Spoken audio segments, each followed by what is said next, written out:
यो हाम्रो सरकार होइन, यो त खुनी सरकार हो। निर्दोष विद्यार्थी को रगत बगाउने, जनताको टाउको गिनी गिनी गोली चलवाउने यस्तो सरकारलाई सरकार भन्न पनि लाज मर्दो कुरा रहेको छ।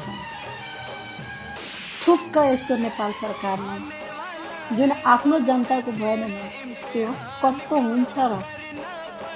तुझे सामना तूफान का, तूफानों से टकरा के बदलेगी तू दुनिया के बेदर्द रस्मों रिवाज को।